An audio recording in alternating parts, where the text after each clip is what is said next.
Good afternoon बच्चों। चलो बेटा, ये है आपकी कृतिका, कक्षा 9th की है, पाठ्यक्रम के लिए हिंदी की पूरक, मतलब ये एक्स्ट्रा के जो किताब होती है ना वो है, ठीक है ना।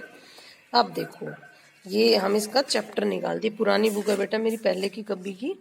हाँ, मैंने इसके बारे में कहा था। कौन सा चैप्टर है? मेरे संग की औरतें। यहाँ मेरे शब्द किसके लिए है पहले तो ये बताओ। शाबाश भाई, याद करो, मैंने उस दिन थोड़ा सा इंट्रोड्यूस करवाया था आपको इस चैप्टर से। अरे परिचित करवाया था भाई, याद करो याद करो। हाँ, कौन है? मृदुला गर्ग। ये मेरे शब्द मृदुला गर्ग के लिए आया। ये रहा साहब, ये आ गया मेरे संग की औरतें। तो किसके संग की औरतों की बात करेंगे हम? मृदुला गर्ग, जो इस चैप्टर की लेखिका हैं, उनके संग की औरतों का जिक्र करेंगे। देखो बेटा, सबसे बड़ी जो क्वालिटी है इस चैप्टर का की इस चैप्टर का सबसे बड़ा गुण है वो क्या है? वो ये कि मतलब ये किस टाइम पीरियड की बातें हैं। देखो एक बार मैं बताऊं, ये 48 में जन्मी थी शायद मृदुला गर्ग, ध्यान नहीं है। 38 में, सॉरी। ये देखो, मृदुला गर्ग कब जन्मी थी, ये उनका जीवन परिचय है। देखिए, ये उनका जीवन परिचय। देखो, समकालीन हिंदी कथा साहित्य की महत्वपूर्ण हस्ताक्षर मृदुला गर्ग का जन्म कोलकाता में हुआ। उन्होंने दिल्ली विश्वविद्यालय से एमए किया अर्थशास्त्र में, इकोनॉमिक्स में।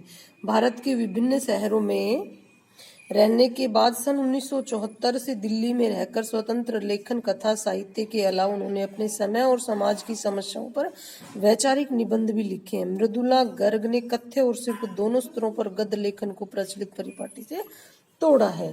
देखो, मतलब बहुत अच्छा लिखती है। कहने का मतलब ये बेटा 1938 के आसपास की बातें हैं। अब 1938 के बातें देखो, उस समय तो ना तो इतने कोई नियम रूल रेगुलेशन बने थे।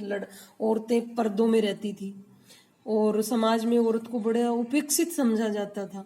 लेकिन इसके घर की और इसके ससुराल साइड की, मतलब इसके परिवार माँ माँ इसके ननिहाल साइड और इसके पीहर साइड की जितनी भी औरतें थी जो इसके संपर्क में थी, इसकी दादी है, इसकी बहनें हैं, इसकी परदादी है, मतलब सब लीक से हटके थी। लीक से हटना मतलब वो परंपरागत तरीके से नहीं रहती थी, जैसे घूंघट वगैरह करके रखना, लड़कियों को उपेक्षित समझना, लड़कों के समान अधिकार न देना।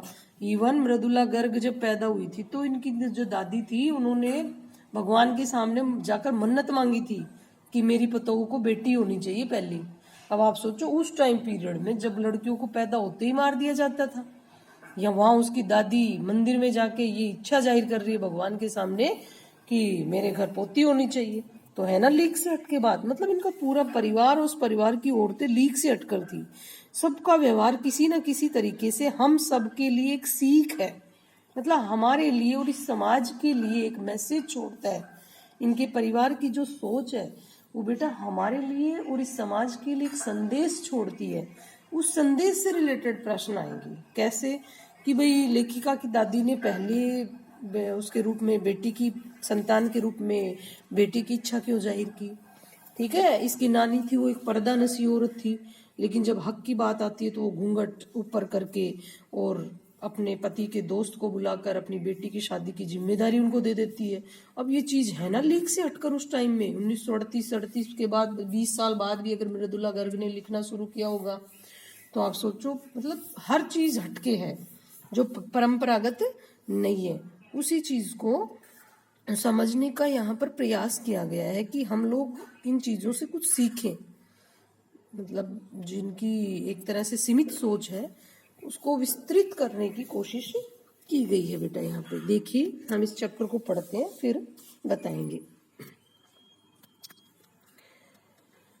मेरी एक नानी थी, जाहिर है जब मैंने उन्हें कभी देखा नहीं, सॉरी ये क्या है बेटा, दिख नहीं रहा, पर हाँ जाहिर है, पर मैंने उन्हें कभी देखा नहीं। मेरी माँ की शादी होने से पहले ही उनकी मृत्यु हो गई थी। शायद नानी से कहानी न सुन पाने के कारण बाद में हम 3 बहनों को खुद कहानियां कहनी पड़ी। नानी से कहानी भले न सुनी हो, नानी की कहानी जरूर सुनी और बहुत बाद में जाकर उसका असली मर्म समझ में आया।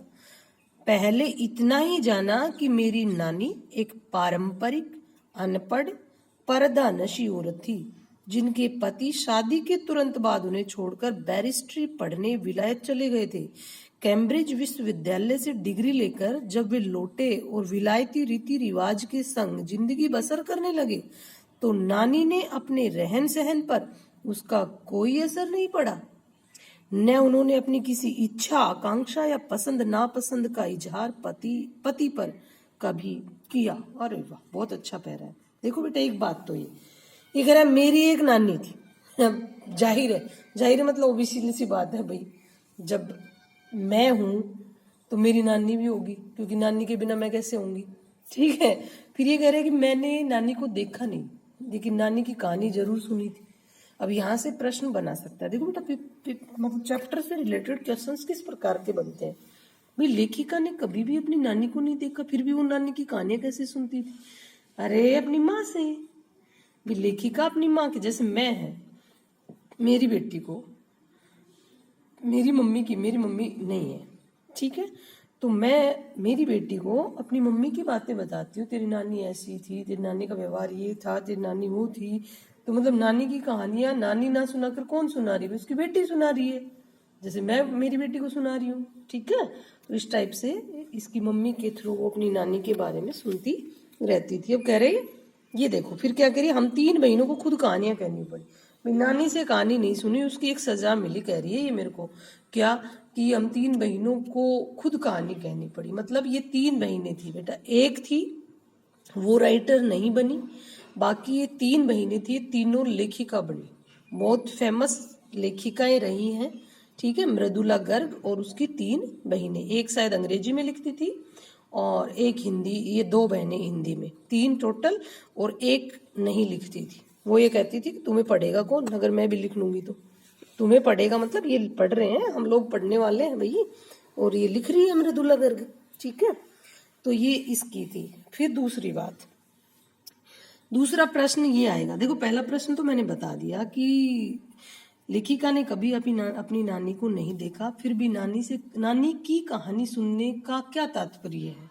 मतलब लेखिका के जन्म से पूर्व, बेटा देखो रटने रटाने की बात नहीं है, लेखिका के जन्म से पूर्व उनकी नानी की मृत्यु हो चुकी थी, और लेखिका की माँ अक्सर लेखिका को नानी के बारे में बातें बताया करती थी।